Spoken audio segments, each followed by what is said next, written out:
미국과 중국이 이번 주 스위스에서 만나 관세를 포함한 통상 문제를 논의하는 가운데 스콧 베선트 미 재무장관은 오는 10일 협상이 시작된다고 밝혔습니다. 베선트 장관은 현지 시간 7일 미 하원 재무위원회에 출석해 자신과 제이미슨 그리어 무역대표부 대표가 협상을 이끌고 피터 나바로 백악관 무역고문은 참여하지 않을 것이라며 이같이 말했습니다. 협상 완료 시 업무 협약 이상의 합의가 이루어질 수 있느냐는 질문에 베선트 장관은 이번 협상은 원칙에 대한 합의가 될 것이며 합의 이후 몇 달 안에 문서화될 것이라고 덧붙였습니다.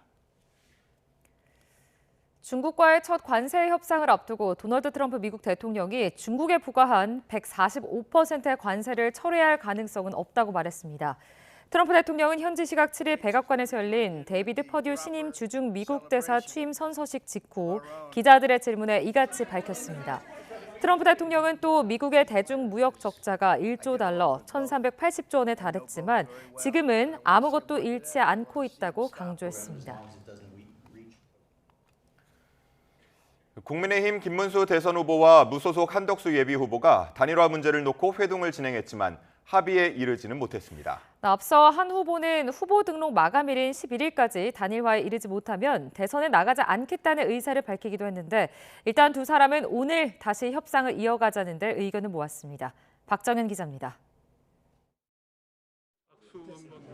국민의힘 김문수, 무소속 한덕수 후보가 한자리에 마주 앉았습니다. 단일화 문제로 진통을 겪던 도중 하루 전 김 후보 측 제안으로 회동이 전격 성사된 겁니다. 배석자 없이 단둘이 진행된 회동은 1시간 조금 넘게 진행됐지만 접점을 찾지 못했습니다. 한 후보가 먼저 특별히 합의된 게 없다며 자리를 떠났고 특별하게 합의된 사안은 없습니다. 당에서 단일화에 대해서 입장을 정해달라. 그렇게 입장이 정해지게 되면은 그 입장에 응할 것이고 뒤이어 나온 김 후보 역시 협상에 진척이 없었다고 전했습니다. 자신은 나름대로 단일화 방식을 제안했는데 한 후보는 당의 모든 걸 일임하겠다는 입장만 되풀이했다며 안타까움을 토로했습니다. 한 후보가 11일까지 논의에 진전이 없으면 무소속으론 출마하지 않겠다는 의사도 거듭 밝혔다며 후보 등록 생각도 없는 분을 누가 끌어낸 거냐고 당 지도부를 겨냥해 날선 발언도 쏟아냈습니다. 본인은 당이 하자는 대로 하겠다. 이 말씀을 확고하고도 반복적으로 계속하셔서 의미 있는 그런 진척이 없었습니다. 실제 회동에선 이미 당에 맡겼다는 한 후보와 내가 당이다는 김 후보가 맞서며 논의가 공전을 거듭한 거로 알려졌습니다. 한 후보 측은 김 후보가 구체적인 협상안을 하나도 준비하지 않았다며 당에 일임하겠다는 얘기는 김 후보 제안을 모두 따르겠다는 이야기라고 주장했고 반면 김 후보 측은 회동을 주재한 건 김 후보였다며 이를 정면 반박했습니다. 김 후보가 직접 단일화 시기와 방법 등을 담은 두 쪽짜리 분량의 시나리오를 적어갔다는 겁니다. 한 후보가 요구한 단일화 시한인 11일 그리고 단일화 방식 역시 여론조사를 포함한 다양한 방안을 제시했다고 강조했습니다. 회동 중간 김 후보 측은 회동 시작도 전에 당 지도부가 협상 결렬을 전제로 일방적인 단일화 절차 준비를 위한 선관위 개최를 시도했다고 주장했습니다. 이에 당 지도부는 선거 일정이 촉박해 만일의 상황에 대비했을 뿐이라며 협상이 실패로 돌아갈 걸 전제하고 준비한 건 아니라고 해명했는데 양측 간 불신이 고스란히 드러난 장면이란 지적입니다. 다만 김 후보는 단일화 불씨를 이어가자며 한 후보의 추가 회동을 제안했고 이에 한 후보는 정해진 일정이 있지만 시간이 되는 대로 만나겠다며 추가 협상의 여지를 뒀습니다. YTN 박정현입니다. 김문수, 한덕수 두 후보의 단일화 협상이 빈손으로 마무리됐다는 소식에 국민의힘 지도부는 애초 구상했던 단일화 로드맵을 가동하겠다고 선언했습니다. TV토론과 양자 여론조사 등 절차를 밟겠다는 건데 김 후보 측은 대선 후보의 당무 우선권이 있다며 불쾌감을 드러내 양측 간 충돌 우려도 나옵니다. 윤흥성 기자가 보도합니다. 국민의힘 김문수, 무소속 한덕수 후보 간 단일화 협상이 결렬되자 국민의힘은 즉각 의원총회를 열었습니다. 1시간여 논의 뒤 당 지도부는 당초 계획했던 단일화 로드맵을 진행하겠다고 밝혔습니다. TV토론에 이어 양자 대결 여론조사를 진행하는 등 당이 예정했던 단일화 절차를 밟아 나가겠다는 겁니다. 저희는 이 후보 단일화를 성사시키는 것이 국민에 대한 약속이고 도리라고 생각을 하고 있습니다. TV 토론에 응하지 않으면 여론조사까지 진행한 뒤 그 결과에 따라 향후 대응 방안을 정하겠다며 공전하는 단일화 과정을 당이 손 놓고 있을 수만은 없다고 설명했습니다. 김문수 후보가 수용할 가능성이 희박한 상황에서 사실상 단일화 결단을 압박하는 거란 해석에 무게가 실립니다. 권성동 원내대표가 단일화 촉구 단식에 돌입한 것, 그리고 당원 80% 이상이 조속한 단일화를 원한다는 ARS 당원 여론조사 결과를 공개한 것도 같은 맥락으로 풀이됩니다. 경선 당시 김문수 후보는 신속한 단일화를 약속했습니다. 정치인의 중대한 약속은 반드시 지켜져야 합니다. 하지만 대선 후보로서 당무 우선권을 주장하는 김 후보 측과 충돌할 가능성이 적지 않습니다. 김문수 후보 측은 단일화 로드맵 자체가 위법 행위라며 불가능한 일정이라고 반발했습니다. 다만 한덕수 후보 측은 당 제안대로 오늘 오후 6시 토론회를 한 뒤 김 후보와 만나겠다며 긍정적인 반응을 내놨습니다. YTN 윤홍성입니다. 더불어민주당은 국민의힘 김문수 대선 후보와 무소속 한덕수 예비 후보의 단일화 갈등을 겨냥해 연일 맹공을 펼치고 있습니다. 한 후보 부인을 둘러싼 무속 논란에도 본격적인 의혹 제기에 나섰습니다. 이준엽 기자가 보도합니다.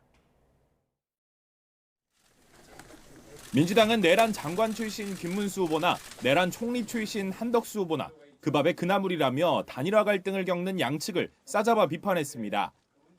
미래 비전과 정책, 공약을 겨뤄야 할 대선이 국민을 볼모로 삼은 내란 잔당의 막장극으로 변질되고 있다고 깎아내렸습니다. 보수주의자들 중에서도 계엄은 옹호할 수 없다는 사람이 상당히 많습니다. 빅텐트도 의미가 별로 없고 단일화도 시너지가 날 수가 없을 거라고 저는 생각합니다. 민주당은 한 후보 배우자가 무속 전문가라는 일각의 의혹도 공개에 거론하면서 본격 공세를 예고했습니다. 한 후보 배우자가 도사에게 자문을 받았다거나 화가이면서도 관상이 어른거려 인물화는 그리지 않았다는 주장이 담긴 칼럼과 기사 등을 꺼내들었습니다. 무속에 심취한 대통령 부부가 나라를 쑥대밭으로 만들었는데 똑같이 무속 논란이 뒤따르는 한덕수 전 총리가 대선에 나오겠다니 정말 염치 없습니다. 앞서 해당 의혹을 제기했던 박지원 의원도 새빨간 거짓말이라는 한덕수 후보 반박에 나를 고소해서 진실을 밝히라고 재반박에 나섰습니다. 저하고 청와대에서 같이 일한 인연은 끝났습니다. 꼭 고소해서 함께 진실을 밝히는 것이 제2의 윤건희 무속공화국을 막는 길이다. 빅텐트 논의에 거론되는 새로운 민주당 이낙연 상임고문을 향해선 개헌연대가 아니라 내란연대라며 질타하는 목소리도 터져나왔습니다. 한때 그분께 기대를 가졌던 민주 시민들의 가슴에 커다란 대못을 박는 일입니다. 아무리 처지가 궁해도 그렇지 꼭 그렇게까지 해야 되는지 묻지 않을 수 없습니다. 민주당은 이른바 반이재명 빅텐트 단일화 논의의 결과가 어떻게 마무리되건 내란 종식에 초점을 둔 공세를 이어가겠다는 방침입니다. YTN 이준엽입니다. 이러한 논란과 지적에 대해 무소속 한덕수 대선 예비 후보 측은 국민을 기만하는 흠집내기라고 반박했습니다. 한 후보 캠프 김소영 대변인은 논평을 내고 동양 철학인 주역과 사주 명리는 무속과 본질이 전혀 다른 것이라며 이같이 밝혔습니다. 이어 동양 철학을 공부한 걸 두고 구슬했다거나 무속에 심취했다고 하는 건 무지하거나 고의적인 왜곡이라며 새해에 재미삼아 운세를 보는 수많은 국민도 무속에 빠졌다고 할 것이냐고 반문했습니다. 이재명 후보의 공직선거법 위반 사건과 대장동 재판이 모두 6월 대선 이후로 미뤄졌습니다. 이 후보는 출석이 필요한 모든 재판에 대해 기일 변경을 신청했는데 헌법 84조 논란은 더 가열되고 있습니다. 권준수 기자가 보도합니다. 민주당 이재명 대선 후보가 받는 재판은 모두 합해 5개입니다. 대법원에서 파기환송된 공직선거법 위반 사건과 대장동 개발 비리 사건, 그리고 위증교사 항소심 등입니다. 애초 공판기일과 준비기일이 모두 공식 선거운동 기간 안에 잡혀 있었습니다. 이 가운데 이 후보는 출석 의무가 있는 재판은 모두 기일 변경을 신청했습니다. 진행 중인 재판을 대선 뒤로 미뤄야 한다는 뜻으로 해석됩니다. 선거법 사건 파기환송과 대장동 사건 재판은 대선 뒤로 미뤄졌지만 위증교사 항소심도 기일이 조정될지는 현재로서 미지수입니다. 각 사건을 맡은 재판부가 독립적으로 판단을 내리기 때문입니다. 대통령의 불소추 특권을 규정한 헌법 84조를 둘러싼 논란은 더 가열되는 모습입니다. 민주당은 대통령 당선 시 재판을 정지하도록 하는 형사소송법 추진에 박차를 가하고 있는데 이에 법무부는 공식적으로 반대 의견을 냈습니다. 법무부는 의견서를 통해 대통령직이 자칫 범죄의 도피처로 전락할 수 있다면서 대통령에게 부여한 특권은 최대한 제한적으로 해석해야 한다고 강조했습니다. 선거법 사건 파기환송심이 대선 뒤로 미뤄지며 큰 변수는 사라졌지만 유력 대선 주자인 이 후보의 형사재판을 둘러싼 논란은 당분간 계속될 전망입니다. YTN 권준수입니다. 이재명 후보의 공직선거법 위반 사건 파기환송 재판이 대선 뒤로 미뤄진 것과 관련해 서울고등법원은 대통령 후보인 피고인에게 균등한 선거운동의 기회를 보장하고 재판의 공정성 논란을 없애기 위해 공판 기일을 변경했다고 설명했습니다. 서울고법은 또 파기환송심 재판부가 법원 안팎의 영향이나 간섭을 받지 않고 오로지 헌법과 법률에 따라 독립하여 공정하게 재판할 것이라고 강조했습니다.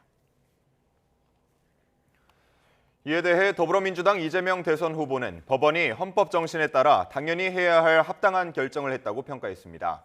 이 후보는 전북 전주에서 현장 일정 뒤 기자들과 만나 지금은 국민이 현실적으로 주권을 행사하는 중요한 시기이기 때문에 방해가 되지 않도록 하는 게 중요하다면서 이같이 밝혔습니다. 전해드린 것처럼 이재명 후보의 파기환송심 재판은 미뤄졌지만 민주당은 각종 입법과 청문회에 속도를 내며 사법부 압박을 이어갔습니다. 피고인이 대통령에 당선되면 받고 있던 재판을 정지하도록 하는 법을 통과시키고 다음 주 조희대 대법원장 청문회도 추진한다는 계획입니다. 홍민기 기자입니다. 이재명 대선 후보의 파기환송심 첫 공판이 미뤄진 뒤에도 민주당은 사법부의 대선 개입을 차단하겠다며 관련 입법에 속도전을 펼쳤습니다. 먼저 법제사법위원회에선 피고인이 대선 후보로 등록할 경우 받고 있던 재판을 정지하도록 하는 형사소송법 개정안이 통과됐습니다. 헌법 84조에 따라 현직 대통령의 내란 외환죄 외의 형사재판이 중단된지를 두고 논란이 생기자 아예 법 적용 범위를 넓힌 개정안 통과를 추진한 겁니다. 대통령이 되어서 대통령이 취임하고 그 임기 종료시까지는 재판 절차가 정지되도록 하는 의무조항을 두었습니다. 공직선거법상 허위사실 공표죄 적용 대상에서 행위라는 개념을 삭제한 선거법 개정안도 상임위 문턱을 넘었습니다. 현행법은 가족관계나 직업, 경력, 행위 등에 관한 허위사실 공표를 금지하는데 이 가운데 행위의 허위사실 공표는 처벌하지 않게 하겠다는 겁니다.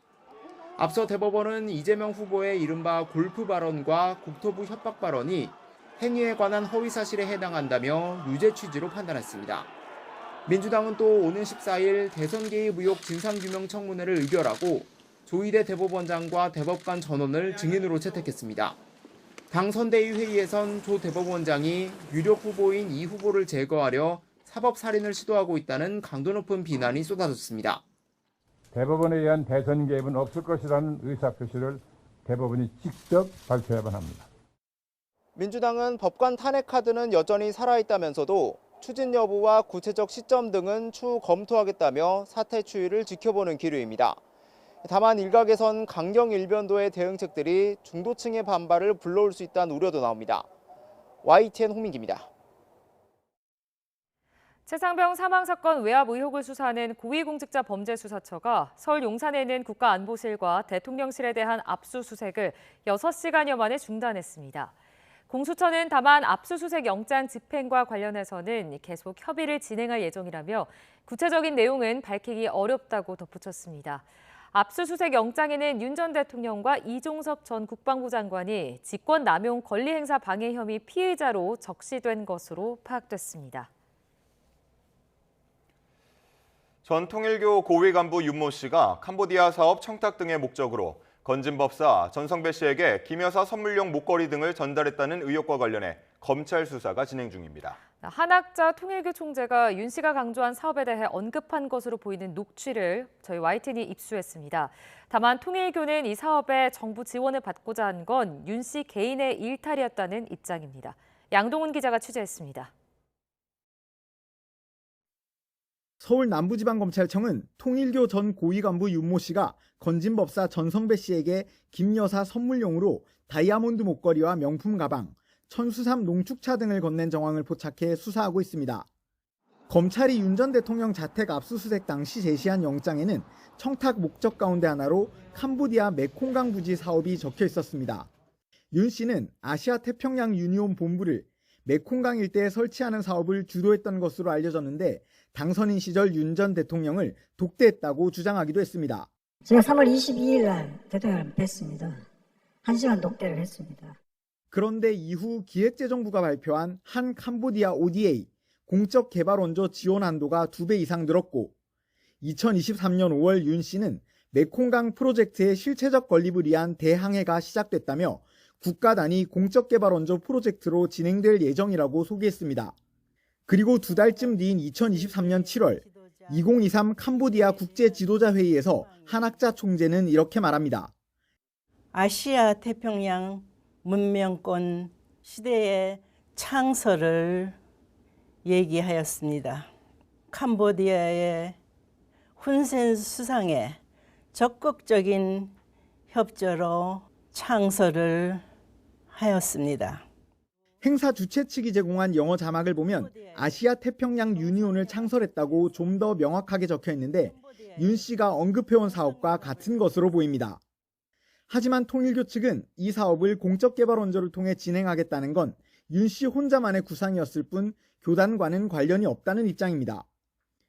또 한 총재의 발언 역시 종교적인 구상을 언급한 것일 뿐이라며 통일교 차원에서 태스크포스를 꾸리거나 조직위를 만드는 등의 움직임도 없었다고 주장했습니다. 그러면서 윤 씨에게 문제가 있어서 교단에서 내보낸 상태라고 말했습니다. 그런데 지난 2월 윤 씨는 본인이 고소한 명예훼손 관련 재판에서 중앙 집권적인 통일교에서 자신은 한 총재의 아들과 같은 역할을 해왔다고 주장했습니다.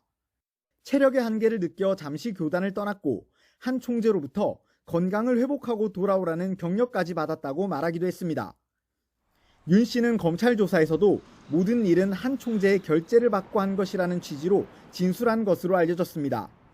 검찰은 윤 씨가 전 씨에게 김 여사 선물이라며 전달한 물건들의 자금 출처를 확인하고 있는 것으로 전해진 가운데 청탁 시도가 윤 씨의 개인 일탈인지 통일교 차원에서 조직적으로 이뤄진 것인지는 수사를 통해 밝혀질 전망입니다. YTN 양동훈입니다. 김건희 여사 선물용 목걸이 등을 건진권 법사 전성배 씨에게 건넨 혐의로 검찰 수사를 받는 통일교 전 고위 간부가 과거 통일교 산하재단의 기부금을 횡령한 혐의로도 조사를 받고 있는 것으로 확인됐습니다. 경기 북부경찰청 반부패 범죄수사대는 통일교 산하재단의 전 이사장이었던 윤모 씨 등 재단 관계자 10명에 대한 배임과 횡령 등 혐의 고발장이 접수돼 지난해 3월부터 수사하고 있다고 밝혔습니다. 해당 재단은 지난 2018년부터 2022년까지 339억 원의 기부금을 받았고 이 가운데 169억 원을 재단 임직원들이 설립한 회사들에 투자한 것으로 파악됐습니다. 고발인은 당시 이사장이었던 윤 씨가 투자 대상 법인과 특수한 관계에 있었고 이를 통해 재단 자금 수십억 원을 유용한 정황이 있다고 주장했습니다. 재단 측은 관련 혐의를 부인하고 있는 것으로 전해졌습니다. 한 줄 뉴스입니다. 서울 서초경찰서는 어젯밤 10시쯤 서초구 반포동에서 술을 마신 채 운전하다 행인 3명을 친 혐의를 받는 남성 A씨를 붙잡아 조사하고 있습니다. A씨는 사고 직후 달아났다가 경찰에 체포됐습니다. 어제 오후 5시 반쯤 경기 용인시 기흥구 보정동의 한 도로에서 승용차가 SUV를 추돌해 불이 났고 한 명이 다쳐 병원으로 옮겨졌습니다. 서울중앙지방법원은 마약 투약 후 고급 외제 차량을 몰다가 교통사고를 내고 달아난 혐의를 받는 40대 남성에 대해 구속영장을 발부했습니다. 어제 오후 5시쯤 전북 정읍시 신정동에 있는 공장에서 불이 나면서 소방서 추산 5,500만 원의 재산 피해가 났습니다. 다친 사람은 없었습니다. 경주시 남서쪽 17km 지역에서 어제 저녁 7시 55분쯤 규모 2.0의 지진, 밤 11시 8분쯤 규모 2.5의 지진이 연달아 발생했습니다. 기상청은 지진 발생 인근 지역은 지진동을 느낄 수 있다며 안전에 유의하기를 바란다고 밝혔습니다. 현지 시각으로 그젯밤 10시 10분 카자흐스탄 알마티 국제공항을 출발해 인천에 도착할 예정이던 아시아나항공 비행편이 지연돼 승객들이 불편을 겪었습니다. 경기 수원 남부경찰서는 승합차를 몰며 우회전하다 건널목을 건너던 사람을 들이받아 숨지게 한 혐의로 50대 남성 운전자를 입건해 조사하고 있습니다. 지금까지 한 줄 뉴스였습니다.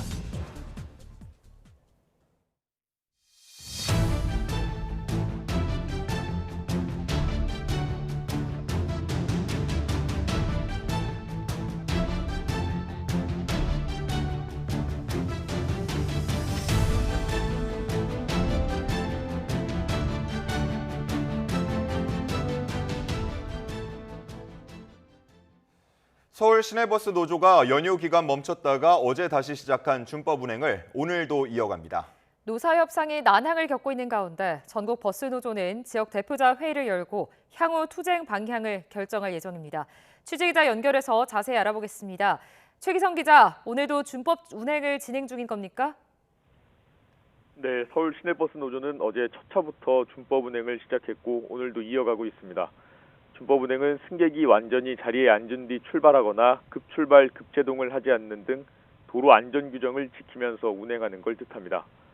서울시는 혼잡에 대비해 출근 시간대 지하철 투입을 늘린 상황입니다. 어제 준법 운행에도 큰 혼란은 없었는데 오늘도 출근길 영향은 적을 것으로 보입니다. 노조 측은 협상 결과와는 상관없이 준법 운행을 계속 진행해서 안전한 교통 문화를 만드는 게 목표라고 주장했습니다. 네, 오늘 전국 대표자들이 모여서 투쟁 방향을 논의한다고요? 네, 오늘 오전 서울 양재동에서 전국 버스노조 지역 대표자 회의가 예정돼 있습니다. 이 자리에서 파업 여부 등을 포함한 향후 투쟁 방향을 논의해 결정할 예정입니다. 갈등이 이어지고 있지만 노사 협상은 여전히 난항을 겪고 있습니다. 노사 실무자선에서 접촉을 이어가고 있지만 아직 교섭을 재개하진 못하고 있는 것으로 확인됐습니다. 노조는 정기상여금을 통상임금에 포함하고 별도의 임금 인상을 요구하고 있지만 버스조합 측은 임금구조 개편 없이는 사업 운영이 불가능하다며 맞서고 있습니다. 여기에 서울과 경기, 인천 등 버스 준공영제를 운영하는 10개 지방자치단체도 공동 대응에 나선 상황입니다. 지금까지 보도국에서 전해드렸습니다.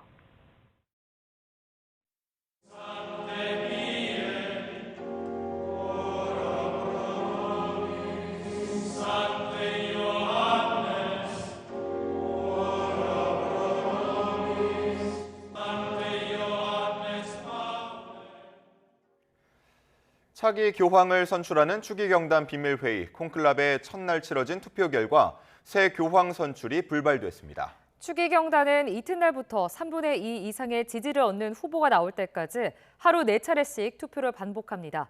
현장 취재기자 연결해 보겠습니다. 조수연 특파원. 네, 바티칸 성베드로 광장입니다. 네, 콘클라베 첫날 결과부터 자세히 전해주시죠. 네, 일단 첫날에는 교황이 선출되지 않았습니다. 이곳 시각으로 밤 9시, 한국 시각 새벽 4시쯤에 시스티나 성당의 굴뚝에서 검은 연기가 피어오르며 교황 선출이 불발됐음을 알렸습니다. 앞서 투표권이 있는 추기경 133명은 콘클라베 투표장인 시스티나 성당에 입장한 뒤에 비밀을 유지하겠다고 서약했습니다. 이어 교황청 전례원장인 디에고 라벨리 대주교가 자신과 선거인단 또 묵상을 집전할 추기경 1명만 예배당 안에 남기고 문을 걸어 잠가 외부와 격리했습니다. 이렇게 철통보안 속의 첫 투표가 이루어졌는데요. 약 3시간여 만에 검은 연기가 나오는 모습을 볼 수 있었습니다. 이 장면을 보기 위해 수많은 신도와 여행객들이 성베드로 광장을 가득 메웠습니다. 콘클라베에서는 이 굴뚝에 투표용지를 태워 연기를 피우는 방식으로 투표 결과를 알립니다. 검은 연기가 올라오면 아직 교황이 선출되지 않았다는 뜻이고 흰 연기가 나오면 새 교황이 탄생했다는 뜻입니다. 추기경 선거인단은 3분의 2 이상, 즉 최소 89명의 지지를 얻는 후보가 나올 때까지 매일 투표를 이어갑니다. 오늘 첫날에는 한 번만 투표를 했고 이튿날부터는 오전과 오후에 각각 2차례씩 하루 4차례 투표하게 됩니다. 네, 그럼 오늘부터 투표 결과가 나올 시간은 언제로 예상할 수 있습니까? 네, 투표 결과는 하루에 2번씩 알리게 되는데요. 교황청 대변인은 현지 시각으로 낮 12시와 저녁 7시에 연기가 피어오르는 모습을 볼 수 있을 것이라고 예상을 했습니다. 한국 시각으로는 저녁 7시와 새벽 2시쯤이 되겠습니다. 그러나 만약에 오전 중 첫 투표나 오후 중 첫 투표에서 교황이 선출될 경우에는 방금 말씀드린 시간보다 더 빨리 흰 연기가 피어오를 가능성도 있습니다. 현재로서는 2일차나 3일차에 교황이 선출될 것이라는 전망이 우세합니다. 만약 사흘째에도 교황이 선출되지 않으면 추기경들은 하루 동안 투표를 중단하고 기도와 대화의 시간을 갖게 됩니다. 20세기 들어 열린 콘클라베는 평균 사흘 만에 결과가 나왔습니다. 2005년 베네딕토 16세와 2013년 프란치스코 교황 선출 당시에는 모두 이틀 만에 마무리됐습니다. 이번 콘클라베에서는 교황청 2인자 파롤린 국무원장과 독일의 뮬러 추기경, 또 필리핀의 타글레 추기경 등이 유력 후보로 꼽히고 있습니다. 세계 곳곳에서 벌어지는 분쟁 속에 가톨릭 교회의 방향성을 결정하는 중요한 분기점이 될 전망입니다. 프란치스코 교황의 유산을 계승하느냐 아니면 보수주의로 회귀해 전통적 가치를 회복하느냐가 관건입니다. 또 유럽 출신의 교황이 나올지 아니면 다시 한번 비유럽 출신이 선출될지도 관심입니다. 지금까지 바티칸에서 YTN 조수연입니다. 체코 원전 사업 추진에 제동이 걸린 가운데 체코전력공사 측이 본 계약을 중단시킨 가처분 결정에 대해 다음 주에 항고하기로 했습니다. 대규모 한국 정부 대표단이 체코까지 헛걸음한 데 대해서도 사의를 표했습니다. 프라하 현지에서 박기환 기자가 취재했습니다. 체코 원전 본계약 서명식이 취소된 날, 체코전력공사는 한국수력원자력과의 원전 사업에 문제가 없다고 거듭 강조했습니다. 법원 결정에는 다음 주 항고하고 지연 피해 보상도 청구한다는 방침을 밝혔습니다. Především v tuto chvíli proti tomu samotnému včerejšímu rozhodnutí kasační stížností a projekt pokračuje. Tím vám děkuji a budeme připraveni vám odpovídat na otázky. 입찰 과정이 공정했고 한수원은 모든 면에서 우수했다면서 계약 무산 우려를 차단하는 데 총력을 기울였습니다. 서명식을 위해 체코에 도착해 있던 한국 정부 대표단에게는 사의를 표했습니다. Na korejské straně omluvit, že ten program musel být modifikovaný, ale věřím tomu, že mohli mít celou řadu schůzek a probrat celou řadu věcí na české straně. 이런 가운데 체코 두쿠버니 원전 본 계약을 제외한 일정은 예정대로 진행됐습니다. 한체코 경제협력 양해각서 체결과 정상급 면담까지 양국은 흔들리지 않고 함께 간다는데 뜻을 같이 했습니다. 대한민국은 체코의 든든한 우방국으로서 체코 신규 원전 사업을 성공적으로 이행하고 양국 관계가 한 단계 더 도약할 수 있도록 tak překážek na cestě k nové jaderné elektrárně je vždycky hodně a je potřeba je překonávat a my je společně překonáme. 공사 전 인허가 절차와 지질 조사 등 원전 사업도 진행할 예정입니다. 하지만 가처분 결정에 항고한다고 해도 당장 체코 법원이 언제까지 결론을 내야 한다는 시한은 없습니다. 이 때문에 길게는 수개월 동안 사업이 지연될 수 있다는 전망까지 나오고 있습니다. 체코 프라하에서 YTN 박견입니다. 오늘의 주요 경제 일정입니다. 오늘 아침 7시 반 김범석 기획재정부 장관 직무대행 주재로 거시경제금융회의가 열립니다. 미 연준의 연방공개시장위원회 FOMC 회의 결과와 미 행정부 관세정책, 오늘로 예고된 중국 금리 인하에 따른 우리 외환 금융시장 상황을 점검하고 대응책을 마련합니다. 어제 원달러 환율은 미국과 중국 간 관세 협상 기대감에 5달 만에 장중 1,380원대로 급락했습니다. 김범석 기재부 장관 직무대행은 이어 아침 8시 반 정부 서울청사에서 경제관계장관회를 열고 추경 예산 집행 계획을 점검합니다. 아직도 평, 근과 같은 비법정 단위를 쓰는 곳이 적지 않은데요.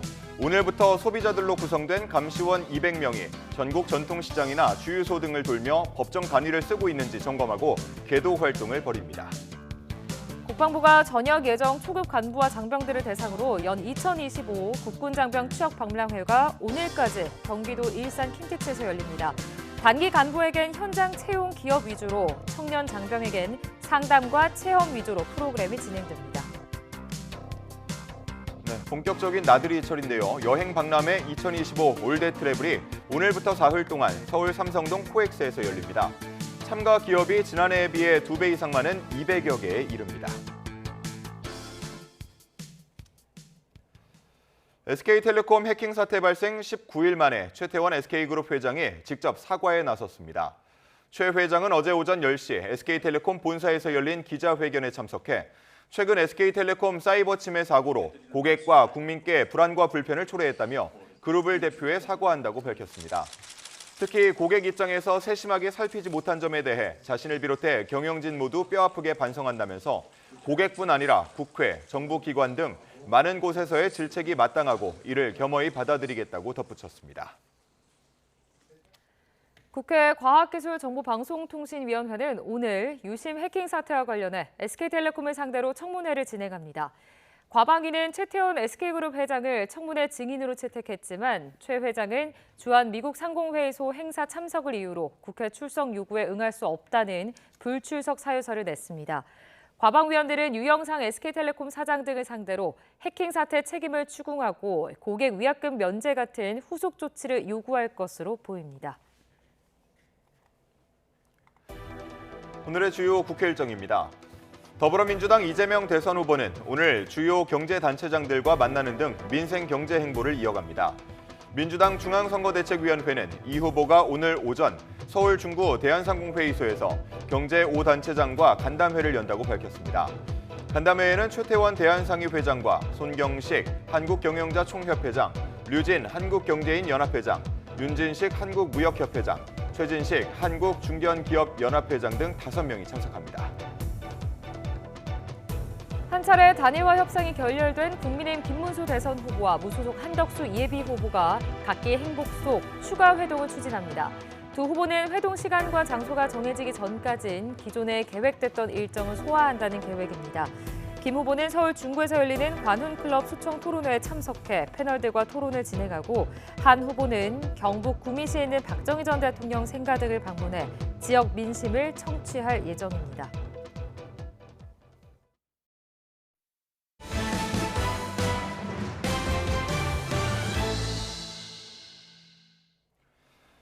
전국 40개 의과대학이 유급과 재적 대상 의대생을 어제 사실상 확정했는데요.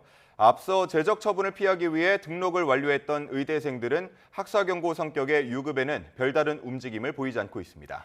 10,000명 넘는 대규모 유급 사태가 현실화할 수도 있습니다. 백종규 기자가 전해드립니다.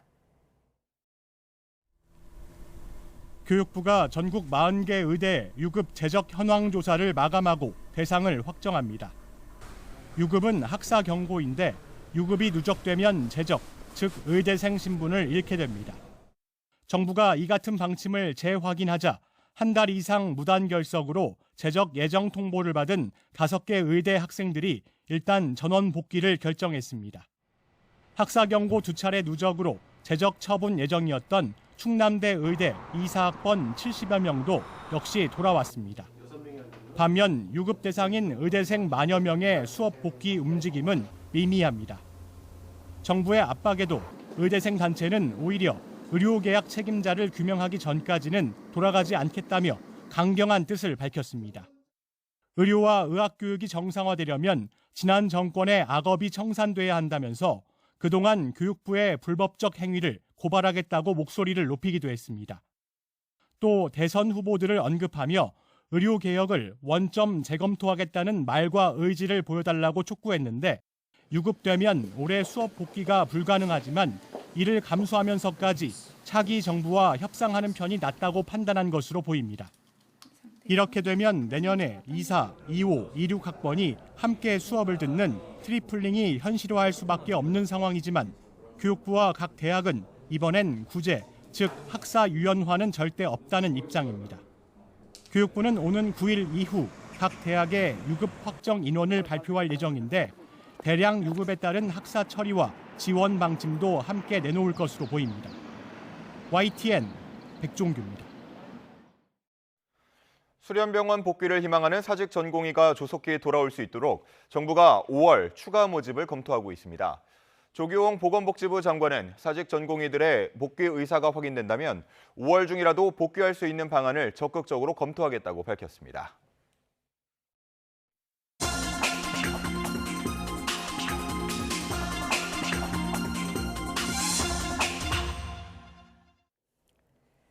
오늘의 글로벌 픽입니다. 카슈미르 총기 테러 사건 여파로 갈등을 빚던 인도와 파키스탄이 결국 무력 충돌로 치달았습니다. 양측의 사상자가 130명에 달하는데요.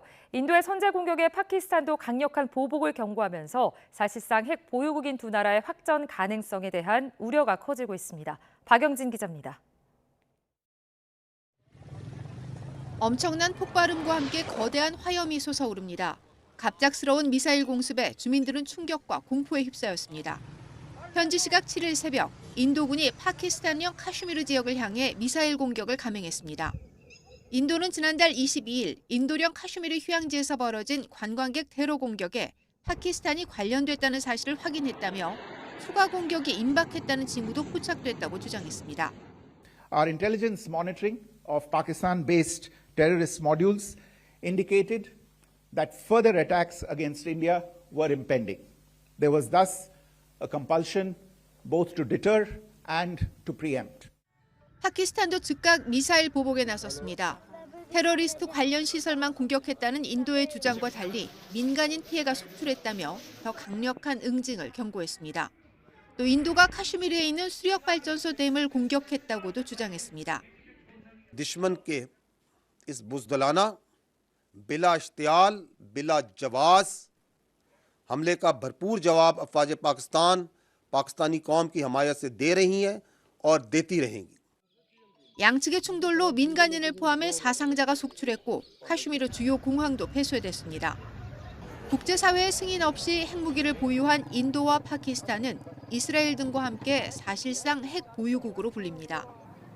70년 넘게 앙숙 관계로 갈등을 빚어온 두 나라의 무력 충돌에 국제사회는 우려를 표했습니다. They're nuclear states now, and they have not been afraid to use limited military force against each other, which is very worrisome given the nuclear factor. 다만 두 나라 모두 핵 보유국이라는 점은 오히려 서로에게 부담이고 파키스탄은 최악의 경제난, 인도는 관세 전쟁 해결이 시급한 상황에서 대규모 전면전으로 번질 가능성은 크지 않다는 게 전문가들의 시각입니다. YTN 박영진입니다. 일본 정부가 쌀값을 잡기 위해 여러 차례 비축미를 방출했지만 오름세가 꺾이지 않고 있습니다. 일본 농림수산성은 지난달 21일부터 일주일간 전국 슈퍼에서 판매된 쌀 5kg의 가격이 전주 대비 13엔 오른 4,233엔으로 집계됐다고 발표했습니다. 쌀값은 17주 연속 상승했고 작년 같은 기간과 비교하면 2배 넘게 올랐습니다. 이스라엘이 예멘 수도 사나의 국제공항을 공습한 데에 따른 피해가 7천억 원에 이르는 것으로 알려졌다고 이스라엘 언론이 현지 시각 7일 예멘 매체를 인용해 보도했습니다.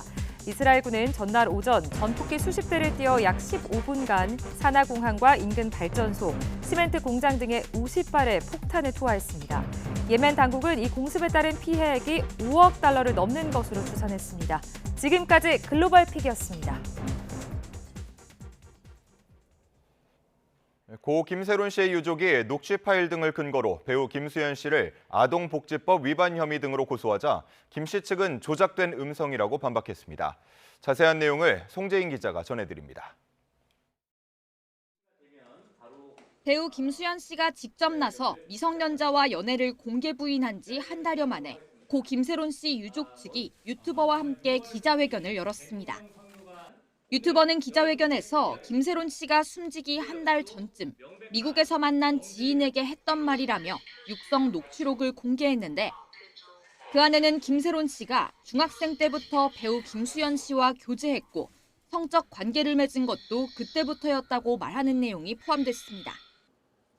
유족 측은 이를 근거로 김수현 씨를 아동복지법 위반과 무고 혐의로 경찰에 고소했다고 밝혔습니다. 최근 들어 이번 사건 대응을 삼가왔지만 김세론 씨 동의 아래 대화를 녹음했던 지인이 사이버 레커들에게 시달리는 걸 넘어 최근엔 피습까지 당하게 되면서 음성 공개에 동의한 거로 전해졌습니다. 과거 사생활이 지금 폭로되는 부분이기 때문에 그 부분에 대해서 유족 측도 당연히 이런 부분에 대해서 비난을 받고 있기 때문에 많은 고민을 하였지만 자신을 도와주려고 하는 사람이 이렇게 피습되는 상황에서 이에 김수현 씨 소속사 측은 즉각 입장을 내고 인공지능 등으로 조작된 녹취라고 반박했습니다. 앞서 소속사 측에도 김수현 씨에게 유리한 녹취가 있다며 사기꾼이 접근했는데 자신의 요구가 통하지 않자 이번 기자회견을 연 유튜버를 통해 녹취를 공개한 거라고 주장했습니다. 회견에서 피습 사진이라고 제시된 것도 인터넷 검색으로 바로 찾을 수 있는 것들이라며 유튜버에 대한 추가 고소고발을 예고했습니다. YTN 송재인입니다. 어버이날인 오늘은 낮 동안 초여름처럼 덥겠습니다. 서울과 광주 등 서쪽 지역은 기온이 25도 안팎까지 오르겠습니다. 다만 일교차가 여전히 큰데요. 아침 저녁에는 낮보다 기온이 15도가량 낮습니다. 출근길에 따뜻한 겉옷 챙기셔야겠습니다. 낮 동안 맑은 하늘이 드러나면서 볕도 강하게 내리쬐겠습니다. 대부분 지역에서 자외선 지수가 매우 높은 단계까지 오르겠고 오존 농도도 나쁨 수준을 보이겠습니다. 현재 기온은 서울이 10.1도, 대구가 11.5도로 출발하고 있습니다. 한낮에는 서울과 대전은 25도까지 오르겠고요. 강릉은 23도, 안동 25도, 울산은 21도 예상됩니다. 내일은 전국에 비가 오겠습니다. 제주도와 남해안 지역은 강하고 많은 비가 집중되겠고 해안가와 산간 지역은 돌풍도 몰아치겠습니다. 중부지방은 주말까지도 가끔 비가 오겠고요. 쌀쌀해지겠습니다. 날씨였습니다. 이상으로 뉴스타트 1부 마칩니다. 잠시 후 2부가 이어집니다. 함께해 주신 여러분 고맙습니다.